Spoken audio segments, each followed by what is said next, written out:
right, hello and welcome.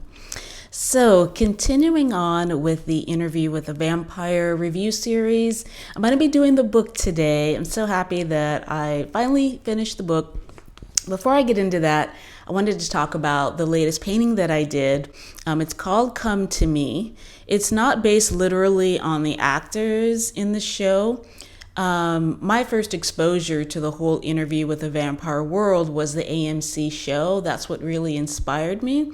So I've started a series called The Dark Gift, and there is a short video on the first painting in that series called The Dark Gift. The second painting is called Come to Me, and it's based on that, the relationship between Louis and Lestat, that longing, specifically when they hadn't gotten together yet, and it was Lestat pursuing Louis, and that whole feeling of I want it, but I don't want it on Louis' part. So that is the inspiration behind that painting. I was listening to the song Come to Me, and that song is permanently stuck in my head. But I was also listening to the entire soundtrack, as I do when I work on these paintings. So I hope you'll check that out. I will put the link to it in the show notes, so check that out when you get a chance. All right, so getting into the book. So I really loved how reading the book allowed me to really get an idea of what the author was intending with these characters. So that was interesting. I want to touch on all of them briefly, but specifically, I want to focus on Louis and Armand because, again, I don't know anything about them because I haven't read the books yet. So my first exposure to Armand was the little bit we get of him in the show. And then the reveal at the end that they're dating, that he's dating Louis. So in the book, so let's start with Claudia. Actually, let's start with the boy. So obviously in the show, Daniel Malloy has a bigger role. In the book, he's kind of he's really us. He's just the person listening to the story. And then I'm going to really talk about him at the end because that's when his role really becomes profound. And he really was a stand-in for how I felt at the end of the book. Claudia. So Claudia, I really felt like the book made it make sense why Louis was stuck with her. And really stuck is the right word because she, first of all, has no choice, just as she has no choice in the story. But in the book, you really see how she needs a caretaker. And for Louis to abandon her would really be a cruel thing because she literally could not survive without someone to take care of her. And very few other vampires, frankly, would be willing to take care of her. So you could really see how he is stuck in this situation. I did not appreciate the pedophilia vibes that I got from the book, both from Claudia's character and the weird sort of love relationship that you get between she and Louis, but also the boy that Armand has in his captivity in the vampire lair. Not feeling that at all. That was really weird, particularly that the boy was aroused by this whole situation. Not a fan of that, and I'm glad they didn't put it in either the movie or the show, as that would have put it into an entire different category, which would not have worked. But the main thing that I wanted to focus on was Louis and Armand. So in the show, well, in the show we barely see him, but in the movie, I really understood the decision that Louis had made because basically he blamed Armand for Claudia's death because he felt like Armand could have done more. Now, it's arguable whether he could or couldn't, but Louis really felt strongly that Armand could have and should have done something on Claudia's behalf. He did not, so Louis made the choice to leave him even though he did want to be with him. So I respected that as a clear choice. What this Louis does, we still have the situation where Louis is convinced that Armand should have done more, but we really get a better idea of Armand's perspective. So Armand's perspective is that, well, first he says that there's really nothing that he could have done because the other vampires would have overpowered him. And that's debatable, maybe, maybe not. But let's just say that Armand maybe could have persuaded them, but it might have been dangerous. From Armand's perspective, he didn't want to put his neck on the line, and certainly he didn't want to put his neck on the line for Claudia. In his estimation, he felt like Claudia deserved what she got. And when you really think about it, think about if you were dating somebody and they had a problematic child or something like this in their life. Would you really feel like you would risk your life to get involved? Even though you did want to be with them, you did want to date them, you did even want to make them your companion, would you really want to get involved? So there's that, but there's also the fact that he felt that it was just that she was killed because she killed Lestat. And in the book, this is really her doing. In the show, Louis was really the activator of Claudia's existence, but in the book, it makes sense. I mean, Claudia took Lestat's life. She did it in a calculating way, and she did it not to free Louis. She did it because she didn't like Lestat, and she did want to be free, but she really just hated Lestat, and she went about it in a very calculating way, and she did it on her own, right? So from Armand's perspective, he didn't want to put himself on the line to save her. And I mean, this really was consistent for him because he also didn't want to put his life on the line or even not even put his life on the line. He didn't feel like the other vampires he was living with were worth protecting either. So from his perspective, if he doesn't feel someone is worth the effort, he doesn't make the effort. And you can judge it, but I respect it because it's consistent. And because these are not humans, these are vampires, right? And Armand is a very old vampire. So he's very, very practical, really. He's like, and Louis doesn't like it, but it's like, look, either you love this guy or you don't. You love this vampire or you don't. And one of the ways Louis thought Armand was cold, because Louis was like even judging him for not protecting the other vampires. And he's like, well, would you do that to me? And Armand is like, why would I do that to you? It's like very practical. He's like, I don't have any reason to betray you, so I wouldn't. And Louis is still judging him like a human. And he's like, oh, but it's like, okay, but you still chose to be with him. He still chose to be with him even after he suspected that he should have done more, could have done more. So it's like, I don't like people who live in this halfway house of passivity and patheticness that Louis seems to like just live in. So he chooses to be with Armand, but he doesn't choose to forgive him. He chooses to just dwell with him in this loveless, cold, passive-aggressive, I'm just going to pretend like you don't even exist kind of thing. And Armand was patient because he really did love Louis.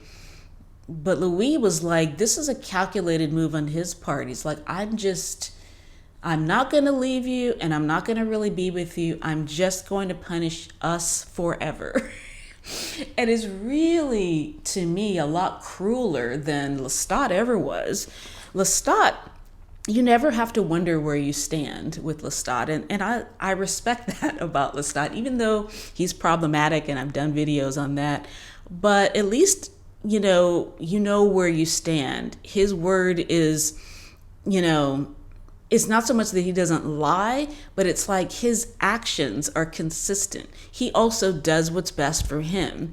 And it's like, at least, and Claudia too, like all of the vampires besides Louis have been able to find a way to make their life work. Louis is the only one that seems to insist on being miserable.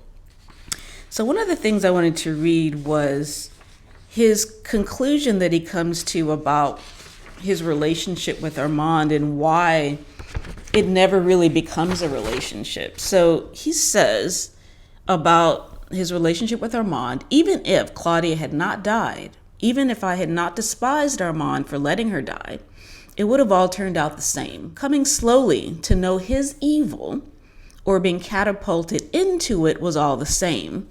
I wanted none of it finally. and deserving nothing better, I closed up like a spider in the flame of a match. That's deep, right? So he's saying it's not about Claudia, right? This is about how evil Armand is. All right. I would argue that that's not the case, that this is really a self-hatred issue. And I say that because of what he says to the nursemaid vampire, basically the younger vampire who was taking care of Lestat in his old, sickness, his state of being, almost on death's door. He has this young vampire taking care of him. And that young vampire wants to be with Louis. He's like, look, take me away from all this. I don't really want to be Lestat's nursemaid. I'll just be your companion. So Louis, in a sense, says no, but he just doesn't just say no, right? He threatens him. And in threatening him, he also reveals a lot about how he feels about himself. He says, you see, someone must die every night that I walk until I've the courage to end it. And you're an admirable choice for that victim, a killer as evil as myself, right? So this is how he feels about himself. He says he doesn't deserve any better than Armand. He says Armand is evil. He says that he is evil. He says that he's only hanging around until he has the courage to end his life, right? So this is really deep. What I'm tired of with Louis is I'm tired of him judging everybody. I'm tired of him judging himself. I'm tired of him insisting upon being miserable and basically trying to get everyone to agree that this is a reasonable place to dwell in. And I thought it was really interesting, just before I move on, is the parallel between how Louis treats Armand in this horrible, loveless, coexistent state, and in the AMC show, how Louis treated Lestat when Claudia had left is very similar. And I imagine, now that I've read the book, that they did this on purpose because they wanted to do something different with Armand, but they still wanted to show how Louis can be, right? So fixated and so in the depth of his own misery that he just, completely blows off this person that he's supposed to love. And in the AMC show, yes, Lestat has issues. He's got Antoinette on the side, right? He's got all these problems, but at the same time, Louis completely ignores Lestat. Lestat says at one point, I thought to myself, if I light myself on fire, would he even notice? Right? That's really painful, to be with somebody who won't really be with you. It reminds me of people who've maybe been cheated on, and they don't leave, they choose to stay, but they also refuse to forgive the person. That is a horrible thing for everyone involved. Better to move on and to heal and to get over it, or to forgive it and heal and get over it, as opposed to just dwelling in purgatory forever and keeping this person to you with dangling the hope that maybe one day you'll forgive them, but you've decided in your mind you're never going to do it. It's a very cruel thing. It's a very cold fury kind of thing. Cold fury is this kind of, it's a seething rage that never really explodes, but it never dissipates. It's horrible to be with somebody who exists like this. And it's extremely passive aggressive, which is not a respectable place to be. So this whole self-loathing idea, he wants to convince the boy, the reporter, who's recording this interview. It's like he started off just telling his story, but clearly he has an agenda, right? And it comes out at the end when he comes to his conclusion. He says, and I left New Orleans the next night because the sorrow wasn't leaving me. It's like, of course it won't leave you. You won't let it leave. Okay. The sorrow wasn't leaving me. And I didn't want to think of that old house where Lestat was dying, or that sharp modern vampire who fled me, or of Armand. I wanted to be where there was nothing familiar to me and nothing mattered. And that's the end of it. There's nothing else. So the boy calls bullshit on this, right? He's like, no, I don't accept that. That's not the only possible conclusion that you can come to with this story. First of all, he could have saved Lestat. He says, oh, couldn't bear the thought of thinking of Lestat there dying. You didn't have to let him die. He chose to let him die. That's fine that that's your choice, but don't act like stuff is just happening to you, Louis. I'm over it, right? And the boy calls him out on it. The boy is like, no, you don't even get it. It's like, it's tough being a human. I want to be a vampire. I want the adventures that you've had. You can be looking at this whole thing a different way. And Louis is furious because his whole thing is predicated on the sense of him being a martyr. He's chosen to just walk through the, decades of being alone and suffering and refusing to make any new vampires because that would be terrible because they're evil. And I'm just going to hang around until I have the courage to end it all. Bull crap. I don't know what this pity play is he's trying to accomplish with this whole thing, but it sucks and it's not cute. And I really love that the book is showing how Louis, even though he's pointing the fingers everywhere, everybody else is a problem and he's this good guy, he's this humanitarian, he's this long-suffering vampire who's going to help everybody and save everybody. He blames Lestat. Lestat doesn't know anything. Lestat's this, Lestat's that. Claudia's a burden. Armand is evil, I'm evil. It's like, come on, dude, make a decision. It's your choice that you're in this life. Do like everybody else and figure it out. And that's really my takeaway for us as people. This is so unattractive. And what's nice about stories is that they give us the distance to really analyze characters' behavior, and then from that safe distance we can apply the lesson to ourselves. So when you're in this situation where you're being a victim, you're pointing the fingers, you won't make a decision, you just sort of want everybody to sort of solve your problems for you. He wanted Claudia to solve his loneliness. He thought Lestat was supposed to do something for him, show him some kind of wisdom. He finds somebody who will give him wisdom like Armand, but he doesn't want that either because Armand is not nice enough for him or whatever. I don't get it, right? Let your yes be yes. Let your no be no. Make your choice and stick with it. If you made a mistake, own it, and then figure out how to live the best life you can possibly live, right? So that's my takeaway from the book and the story. I can't wait to see what they do with the Louis Armand bond. It's really going to be interesting. I don't want Claudia to die. I love her. I think she's spunky. I think she's so intelligent. She's a really dynamic character, but she's going to have to go. So I don't know what they're going to do with Armand. I don't know what they're going to do with Lestat. I can't wait to find out. But in the meantime, the painting behind me too. It's also part of the Dark Gifts series. So as I work on that, I will provide updates, and when it's finished, I'll definitely post that. So I hope you'll stick with me. I love exploring this particular story, so I'm going to get through all the books eventually. I'm going to pick up the series when it starts again. In the meantime, I've got lots of paranormal tales that I want to go through. I've fallen in love with vampires as a construct, but I've always had a love for paranormal films and stories, so I'll tackle those as they come up. So that's all for this week. I hope you have a wonderful week. Love yourself well, and I'll see you next time. Bye-bye.